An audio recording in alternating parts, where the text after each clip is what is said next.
নমস্কার, good evening and welcome to lakh টাকার লক্ষ্মী লাভ season 2।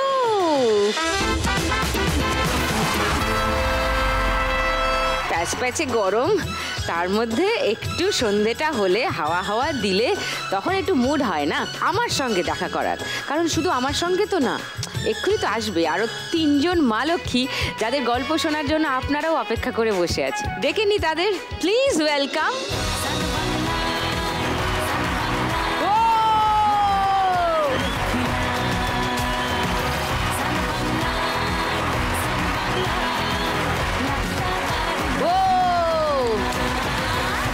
নমস্কার দিদি, সবাই ভালো আছো? খুব ভালো আছি, আপনাকে দেখে খুব ভালো লাগলো। Thank you. সব ইন্টারেস্টিং মা লক্ষ্মীরা আছেন আজকে এখানে, খেলতে এসছেন আমার সঙ্গে। তাদের গল্পগুলো খুবই ইন্টারেস্টিং, সেগুলো শুনবো। চলে এসো আগে পোডিয়ামে।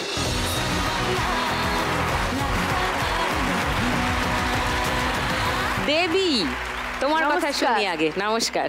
হ্যাঁ, আমার নাম দেবী রায়, বাঘাযতীন থেকে এসেছি। আমি এক রিক্সা চালিকা। আচ্ছা, কতদিন ধরে চালাও? আমি লকডাউনের আগে, মোটামুটি লকডাউনের পরে। দেবীর গল্প আরো ডিটেল একটু পরে শুনছি। দেবীর এত হাসছে, মানে এই কান থেকে ওই কান অব্দি হাসছে, হাসি আর ধরছে না। এত উত্তেজনার কারণ? উত্তেজনা হবো না, আপনাদের সবাইকে দেখে আমার খুব খুশি লাগছে। এই যে এই জায়গাটা এসেছি, তো এটাই হচ্ছে সব থেকে বড় স্বপ্ন ছিল আমার। মানে এটা এতদিন টিভিতে দেখেছো? টিভিতে দেখেছি তো ভাবতেই পারছি না। তারপর আমার ছেলে আসবে, আমার বাড়ির লোক আসবে, আমি তো ভাবতেই পারছি না। ছেলে এসেছে নাকি? হ্যাঁ, ছেলে এসছে, ভাগনা এসছে। ভাগনা কোথায়? এই যে। ও আরে বাবা, ওরাও এসে তোমাকে সাপোর্ট দিতে? হ্যাঁ, ভীষণ। ভাগান তো প্রচুর সাপোর্ট দেয় আমাকে, বাড়িতেও মানে রাস্তাঘাটে সব সময়। আচ্ছা, ওকে, নাইস নাইস, গুড। আচ্ছা, এবার শম্পার কথা শুনি একটু। নমস্কার দিদি, আমি মাহেশ শ্রীরামপুর হুগলি থেকে এসেছি। আমার নাম হচ্ছে শম্পা দাস এবং আমি পেশায় একজন সিভিক ভলেন্টিয়ার। কবে থেকে এই কাজটা করছো? 2013 থেকে দিদি এই কাজে আমি কর্মরত আছি। 10 বছর হয়ে গেল। আর আমি শ্রীরামপুর থানা এখন বর্তমানে আছি। বাহ, কি কাজ করতে হয় শম্পা? যেরকম পুলিশ পার্সন থাকে ওনাদের পাশে পাশে পুরো কাঁধে কাঁধ মিলিয়েই আমাদের কাজ, কিন্তু আমরা ভলেন্টিয়ার। কিন্তু কাজটা পার্মানেন্ট না, কিন্তু কাজটা পার্মানেন্ট নয় আমাদের। আরো অনেক গল্প শুনবো, শম্পার সঙ্গে কথা বলবো আরো ডিটেইল আছে। ওকে, আসি একটু কাকলির কাছে। নমস্কার দিদি, আমি বাঁকুড়া সোনামুখী নিত্যন্তপুর থেকে আসছি। আমার একটা ছোট্ট চায়ের দোকান আছে। আমার লেবু চা হচ্ছে 3 টাকা আর দুধ চা হচ্ছে 5 টাকা। 3 টাকাতেই লেবু পাওয়া যায়? না, আমার তো গাছের লেবু আছে। আর যখন গাছে না থাকে তখন আমরা 5 টাকা 6 টাকা পিসের লেবু কিনে নিই। কতদিন ধরে চলছে তোমার এই চায়ের দোকান? আমি চায়ের দোকান 4 বছর ধরে করছি। ফুটপাতে ছিলাম, সেইখান থেকে আমি এখন একটা ছোট্ট ঘর ভাড়া নিয়ে সেইখানে আছি। বাহ, আমি আর আমার হাজবেন্ড দুজনাই থাকি চায়ের দোকানে। নাইস। আরো গল্প শুনবো 3 মা লক্ষ্মীর। চা টেস্টও করবো তোমার, মানে লেবু চা ব্যাপারটাই বেশ একটা ইরেজিস্টিবল ব্যাপার, সেটা টেস্ট করব। কিন্তু আমার মা লক্ষ্মী দর্শকরা বা অন্যান্য দর্শকরা বসে থাকেন খেলা কখন শুরু হবে সেটা দেখার। তাহলে শুরু করে দিই খেলা। শুরু করি 3 জনকে নিয়ে প্রথম রাউন্ডে আজকের খেলা টাকার খনি। তোমার বাড়িতে আর কে কে আছেন? ছেলেকে তো দেখলাম। ছেলে আছে, আমার ছেলের বাবা আছে। নাম কি তোমার বরের? আমার বরের নাম প্রদীপ রায়। প্রদীপ রায়। উনি কি করেন? উনি আপাতত এখন কিছু করেন না, প্যারালিস তো।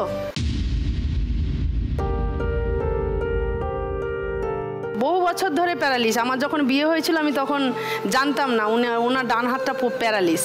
ডান হাত প্যারালাইজ? হ্যাঁ, ওনার হাত ওঠে না, বাঁ হাতেই খায়, বাঁ হাতেই করে। ওনার এই হাতটা ওঠেই না, এই হাতটা এরকম সরু, এই জয়েন্টটা খোলা ঝোলা এই জায়গাটা। তখনই ভাবলাম যে অনেক সময় তো অনেক লোকের অ্যাক্সিডেন্ট করেও তো হয় যে বিয়ের পরে, তখন তো আর মানে মেনে নিতেই হয় অনেকে। আমি ভাবলাম মেনে নিয়েই চলি, সংসার লোক, মানুষটা তো ভালো। আচ্ছা, কি করে এরকম হলো সেটা জিজ্ঞাসা? ছোটবেলায় নাকি পড়ে গেছিল, আচ্ছা, পড়ে যাওয়ার পরে মা বাবা ভালো ট্রিটমেন্ট করতে পারেনি, তখন ঠিক করে হয়নি। হ্যাঁ, ও মা বলেছিলেন যে এই যে জায়গাটা শিরার যে চুলটা মতো থাকে সেটা ছিঁড়ে গেছে। তো ডাক্তার দেখাওনি? ডাক্তার দেখিয়েছিলাম, ওনারা বলেছিল যে কেটে একটা এ করা যাবে। তো ওনারা বলেছিল 3 লক্ষ টাকা মতো এরকম হবে। আমি তো আর ধার পারেই যাইনি। ধার করে করতে হতো। হ্যাঁ, কি করব, আমার তো ক্ষমতাই নেই। আমি যদি 400 টাকা 300 টাকা কাজ করি তো আমার এত কিছু কি করে চালাবো, ঘর ভাড়া সব রকমই চালাতে। তার মধ্যে কতগুলো কুকুরও আছে রাস্তাঘাটে, কুকুরগুলো আর চিন্তা ভাবনা করি ওদের জন্য খুব। আমার জীবনে খুব আশা, কুকুরদেরকে নিয়ে খুব কি আশা বলো একটু? এই কুকুরদেরকে রাস্তায় খাওয়াবো। আমার রিক্সাতে করে কুকুর ঘোরে বাঘাযতীন মোড়ে, সবাই জানে। আমার পায়ের কাছে রিক্সায় বসে থাকে, দিয়ে ঘোরে, প্যাসেঞ্জার মারি, ও সামনে বসে থাকে, আমি দুনিয়া ঘুরি। ওদেরকে খাওয়াই আমি, যেটুকু ইনকাম করি মোটামুটি সারাদিনে 100 যতটুকু পারি ওদেরকে খাওয়াই, বিস্কুট টিস্কুট, আর ঘরে মাংস কিনে রোজ ওদের রান্না করে খাওয়াই। ও, তুমি যে পেশাটা বেছেছো এটাতে তো খুব একটা মহিলাদের সচরাচর দেখা যায় না। মানে আমরা রিক্সা স্ট্যান্ডে দেখি পুরুষ রিক্সা চালকরা রয়েছেন, তারাই ম্যাক্সিমাম সবারই নিয়ে যাচ্ছেন। তো তুমি যে এই পেশাতে এলে, তোমাকে শুরুতে কোনো রকম বাধা বিপত্তি কিছু? হ্যাঁ, কত লোক আমাকে ঝামেলা করে, তাড়িয়ে দেয়, কুকুরের মতো ব্যবহার করে, এবং মারপিটও হয়েছে। তার জন্য আমার ভাগনা আমাকে সাপোর্ট করেছে, এসে বলেছে। কেন? আমার তো লাইন নেই, আমার এত টাকা দিয়ে কেনার ক্ষমতা নেই। লাইন মানে যেরকম অটো স্ট্যান্ড কিনতে হয়, রিক্সা স্ট্যান্ড কিনতে হয়। কিনতে হয়? হ্যাঁ, এগুলো কিনতে হয়, 50,000 30,000 এরম নেয়। তোমায় মারলেন কেন কেউ? মারলো যেটা হচ্ছে, রিক্সা লাইনে কেউ ছিল না, ফাঁকাই ছিল। একটা ভাড়া উঠেছে, ওই যাবে এক জায়গায়, তো উঠেছে, ওঠার সঙ্গে সঙ্গে একটা লাইনের গাড়ি ঢুকে গেল। তখন আমি বললাম যে দাদা তুমি কি যাবে নাকি আমি যাব? না, তো সাহস কী করে হলো, তুমি লাইনে এসে দাঁড়িয়ে রয়েছো? আমি বললাম যে কি করব, ফাঁকা রয়েছে তো কি করব, আমি তো দাঁড়িয়েই রয়েছি। হ্যাঁ, ঠিক আছে তুমি নিয়ে যাও না। ওর তখন মনে মুড গরম ছিল বা কিছু একটা, মাথা গরম ছিল। ও আমাকে বলছে তুই লাইনে থেকেই বেরিয়ে যা। তখন আমি বলছি লাইন থেকে বেরোবো কেন, তোমাকে ভাড়াটা দিয়ে দিয়েছি, তাহলে তুমি চুপচাপ চলে যাও। ও বলছে না, এখানে দাঁড়াতেই দেবো না। তখন আমি বলেছি দাঁড়াবো, কারো বাবার রাস্তা না। তখন এই লেগে গেছে ঝামেলা। এবার আঙুল দেখাচ্ছিল, আমি আঙুলটাই করেছি, আমার ঠাসি একটা চড় মেরেছে, আমি আবার দাম করে দিয়েছি। জিও, তারপর কি হলো? মার এবার চুলের মুঠি ধরে নিচে নামিয়ে ধুমধাম করে পিটিয়ে নিয়েছে। তারপরে দেখলাম না, থানা পুলিশে যাব না, ভাগনাকে ডেকে নিয়ে আসি। এবার ভাগনাকে ডেকে নিয়ে এসছি। এবার ভাগনা ছাতা, তখন বৃষ্টি পড়ছিল, ছাতা দিয়ে বলে আমার মামিকে মারা। হ্যাঁ, যে ধরে চুলের মুঠি ধরে ধুমধাম করে দিয়ে দিয়েছে একেবারে।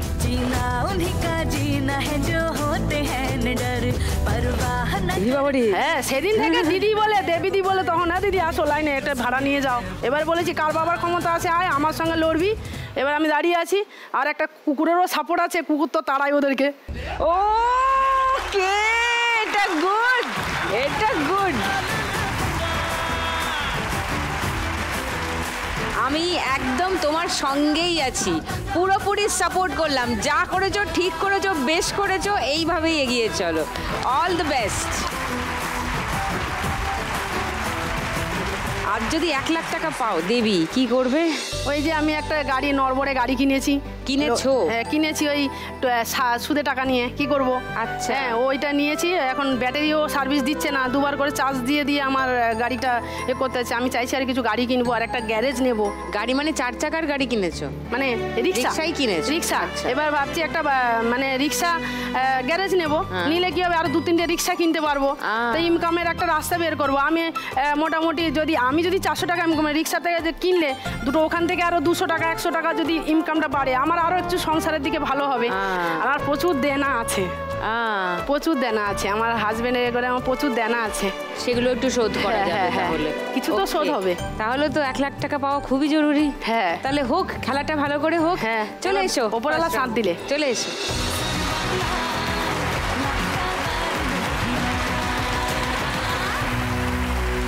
দেবী, তোমার 1 মিনিট সময় শুরু এখন। এটা আর নামানো যাবে না, আমি ধরে আছি। এবার তোমাকে টাকা ফেলতে হবে। হ্যাঁ, হচ্ছে হচ্ছে, চলো চলো চলো, টাক করে ফেললে হয়ে যাবে। টাকাগুলো এক জায়গায় করো। হচ্ছে হচ্ছে, ভেরি গুড, হচ্ছে। চলো, হবে, চলো। হ্যাঁ, হবে হবে, হচ্ছে হচ্ছে হচ্ছে।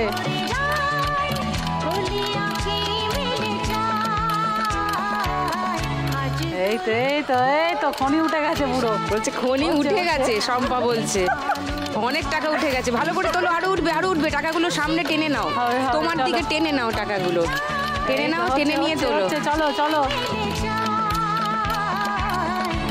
পড়ে না যায়, সাবধানে। হ্যাঁ, আরেকটু তোলো, তুলতে পারবে। টাকাগুলো এক জায়গায় করো, তোমার দিকে টানো, টেনে এনে বাদিক থেকে টানো। হ্যাঁ হ্যাঁ হ্যাঁ হ্যাঁ, হচ্ছে। ও 500, 1000, হয়নি, 1500, 3000। 3000 রাখলাম এখানে। ওকে, 20, 40, 60, 70, 80, 90, 300। 3300। এবার শম্পা। দিদি, শম্পা, কবে ভাবলে তুমি যে পুলিশের চাকরি নেবে বা সিভিক ভলান্টিয়ারদের যোগ দেবে? আমি ছোট থেকেই ভাবতাম যে পুলিশেই যাব, ডিফেন্স লাইনেই যাওয়ার ইচ্ছা ছিল ছোট থেকে। আচ্ছা। তার জন্য আমি প্রপারলি মাঠ করতাম, সবই করতাম, কিন্তু দুর্ভাগ্যবশত পুলিশের চাকরিটা হলো না। মাঠের যা পরীক্ষাগুলো দিতে হয় হ্যাঁ, ওটাতে পাস করতাম প্রতিটাতেই। দুর্ভাগ্যবশত লেখা পরীক্ষাগুলোতেও এত কাট অফ মার্কস উঠতো যে হয়ে ওঠেনি। আচ্ছা। এটা ছাড়তে গিয়ে একদিন গেছিলাম, পুলিশেরই ফর্ম তখন থানা থেকে দিত। থানাতে ফর্মটা যখন ছাড়তে গেলাম তখন দেখলাম যে আরেকটা পাশে ফর্ম দিচ্ছে। কিসের ফর্ম? তখন বললো এরকম সিভিক ভলেন্টিয়ারের ফর্ম, 100 সামথিং টাকা আছে করে মান্থলি পাবে। আমি বললাম তাতেই যাই। তখন আমি টিউশনি পড়াতাম। 100 টাকা পার ডে 100 ছিল। তখন আমি বললাম ঠিক আছে তাতেই যাই। মান্থলি 1836 টাকা ছিল তখন। আচ্ছা। এবার আমি বললাম ঠিক আছে, যখন এটা করি, যতক্ষণ দিন না পাচ্ছি তো এটাতে দিলাম, এটাতে পেলাম। 10 বছর ধরে এই কাজটাই করছি এখনো। আচ্ছা, বাড়িতে কে কে আছেন তোমার?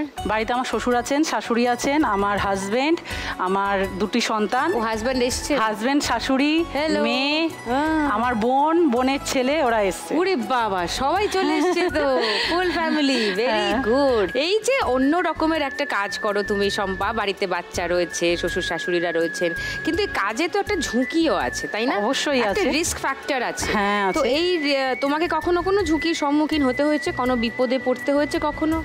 সেরকম ভাবে কোনো বিপদে আমাকে পড়তে হয়নি। মানে মেন হচ্ছে আমাদের টোটোওয়ালা যারা আছেন তাদের সাথে আমাদের ঝামেলা প্রায়, যখন ট্রাফিক ডিউটি থাকি, টোটো অটোওয়ালা যারা থাকেন তাদের সাথে ঝামেলা। ওনারা নো এন্ট্রিতে ঢুকবেন, আর আমি তো নো এন্ট্রিতে ঢুকতে দেবো না। আমি যেখানে ডিউটি থাকবো। এপিসোডটা তো টোটোওয়ালাদের সঙ্গেই হচ্ছে, টোটো অটো। দেবীও ঝামেলা করেছে টোটো অটোর সঙ্গে, ওনার শম্পাও বলছে টোটো অটোর সঙ্গে ঝামেলা। ওনারাই শুধু ঝামেলা করে যে ধরুন 5 মিনিট রোদ্দুরে দাঁড়িয়েছিলাম, একটুখানি ছাওয়ায় গিয়ে দাঁড়িয়েছি, দেখতে পেলেন না, জোশ চলে গেল।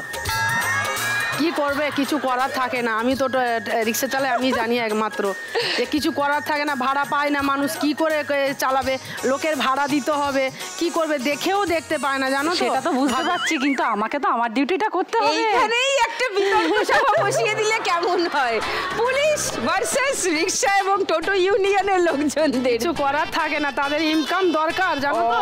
বুঝতে কিছু করার থাকে না, তখন হাতে পাতে হাওয়াও খুলে দেয়, জানো এরা।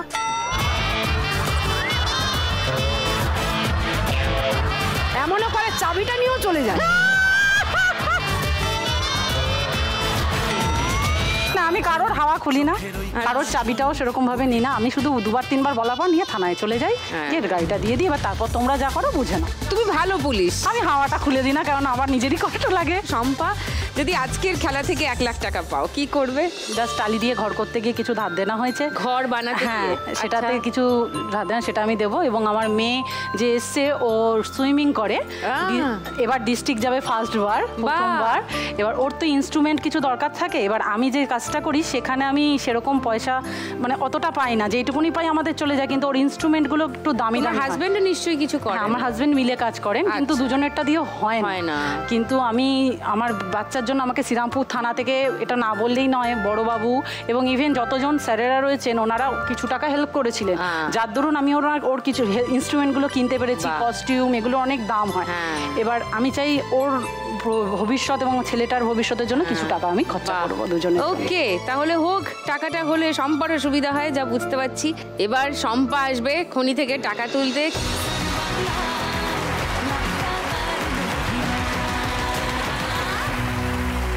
তোমার 1 মিনিট সময় শুরু এখন। হাত নয়, শুধু খুন্তি দিয়ে।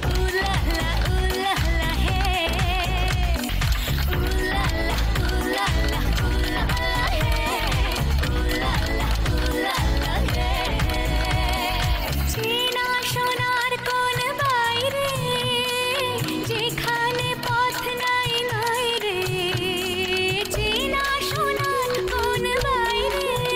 হাত নয় শুধু খুন্তি। টাকাগুলো এক জায়গায় করো, করে নিচের দিকে খুন্তিটা চালাও বেলচার মতো করে।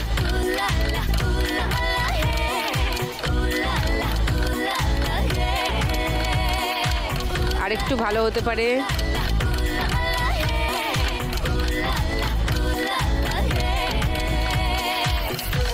পড়ে যাবে টাকা। এবার নিচের দিকে ঢোকাও খুন্তিটা। হ্যাঁ, একবারে তোলো, একবারে টাক করে তুলে দাও, তাহলে উঠবে। ও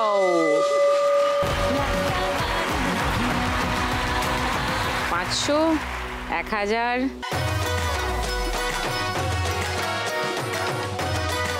80, 100, 3000,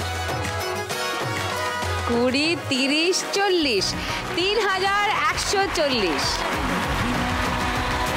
দুজনে একদম ঘাড়ের কাছে দুজনের। গুড। আর এই অবস্থায় কাকলি হাসছে, কারণ কাকলির চাটা দরকার হয়ে পড়েছে। হ্যাঁ, এইসব মানে মাথা গরম হয়ে গেলেই ঠান্ডা করার জন্য লেবু চা, তাই তো করো কাকলি? হ্যাঁ। তুমি বললে যে আগে ফুটপাথে।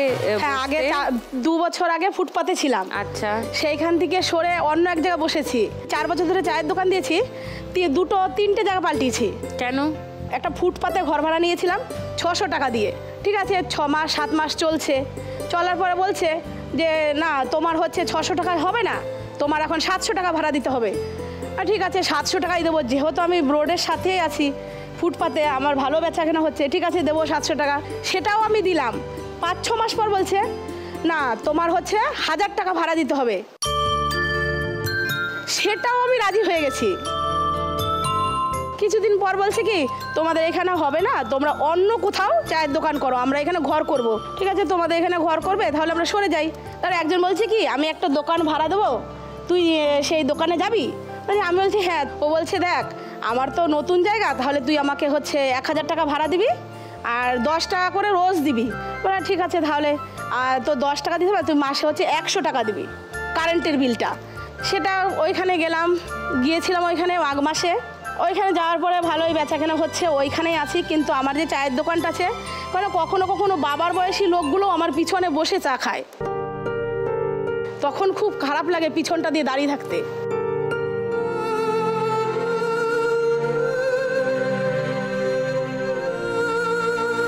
এবার যদি আমি একটু চায়ের দোকানটা একটু বড় করতে পারি, তাহলে ওই বয়স্ক লোকগুলোর পিছনে দিয়ে আমার দাঁড়িয়ে থাকতে হবে না। সৎ পথে কাজ করার, নিজের কাজ নিজে করে নিজের পয়সা রোজগার করার মধ্যে লজ্জার কোনো কারণই নেই কাকলি। প্রথমে খুব কষ্ট হতো, বলে দিচ্ছি সহজ করে, কিন্তু প্রথম খুব কষ্ট জানি, কিন্তু কষ্ট পাওয়ার দরকার নেই। সৎ না, এখন দিদি আর কোনো কষ্ট পাই না। কষ্ট পেও না, কোনো কাজই ছোট নয়। ওকে, তুমি যদি আজকে 1 লাখ টাকা পাও, কাকলি কি করবে? আমি যে ছোট্ট একটা দোকান, আমার পিছনে 6 থেকে 7 জন বসতে পারে, তাহলে আমি একটা বড় ঘর হয়তো ভাড়া নেব। আর মেয়ে দুটোকে আমি ভালো করে মানুষ করব। তোমার 2 মেয়ে? আমার 2 মেয়ে। ছোট মেয়ে এসছে 9-এ পড়ে, আর বড় মেয়ে আসতে পারেনি, ও বিএসসি করছে এবার, 2nd ইয়ার। বাহ। আর কে এসছে বাড়ি থেকে? আমার দিদি এসছে, দিদির ছেলে এসছে, আর ভাইয়ের বউ এসছে। ও নমস্কার, হ্যালো। এবার দেখা যাক কাকলির কি হয়। চলে এসো, ফার্স্ট রাউন্ডে খেলবো।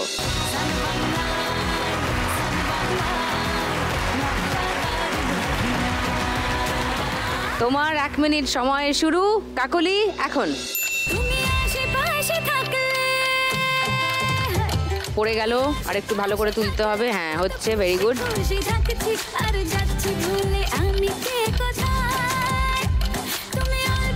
ভালো করে একবারে অনেকটা তুলে ফেলার চেষ্টা করো।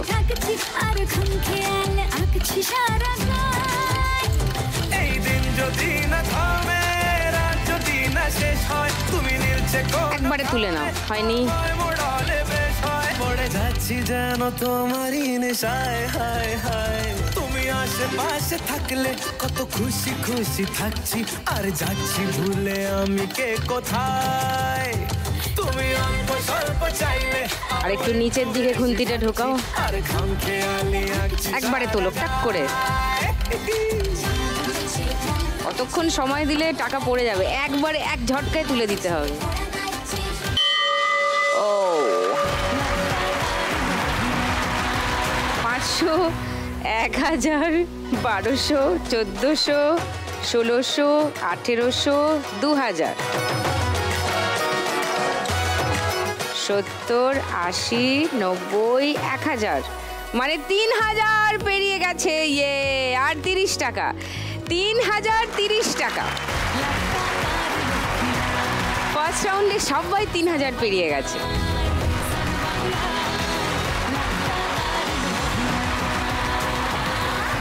সবাই সবার কাছাকাছি আছো, এবার সেকেন্ড রাউন্ডটা জমবে। কাপ চা খাস্তা লড়োয় সকালটা শুরু, ইধার কামাল উধার করে চলছে গুরু।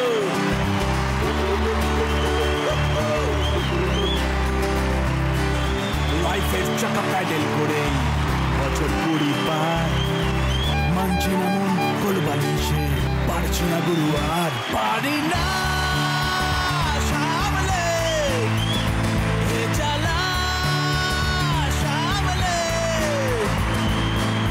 বারে বারে হয় প্রেমের ঘুড়ি বোকাটা। চল, তোর ভোকাটা হয়ে গেল? হ্যাঁ, আহারে, তাহলে যা, ভোকাটা হয়ে গেছে তো। কিন্তু দিদি আমি আমার টার্গেট ঠিক করে নিয়েছি। ব্যাস, আমি ভোকারটা ঘুড়ি হব না। তাহলে কি হবি? আমি ঘুড়ির মতো ভাসতে ভাসতে উড়ে যাব। তারপর উড়ে গিয়ে ওই যে সোনামুখী বাঁকুড়ায় স্পেশাল লেবু চাটা তো খেতে হবে। মাত্র 3 টাকা, তুই সেটাও দিবি না? আরে মাত্র 3 টাকাই তো, না দিলে কি বা যাবে আসবে বলো? সেটা কি ঠিক হবে বলো? হ্যাঁ, ও ছাড়বে না, ও ভালো আরে ব্যবসা দেয়। কাকুলিতে আমাকে খুব ভালো কাকুলি একদম ছাড়বে না। না, আমার বাড়িতে গেলে আমি খাওয়াবো। হ্যাঁ, তো তোমার তো বাড়িতেই লেবু গাছ আছে। হ্যাঁ। তাহলে 3 টাকা না, আমাকে 30 টাকার কাপে খাওয়াবে। তুই মানে খেতে আচ্ছা, পেলে শুতে চাই, এরপর বলবে 30 টাকা চা খাইয়ে এরপর বিছানা করে দাও, আমি ঘুমোবো।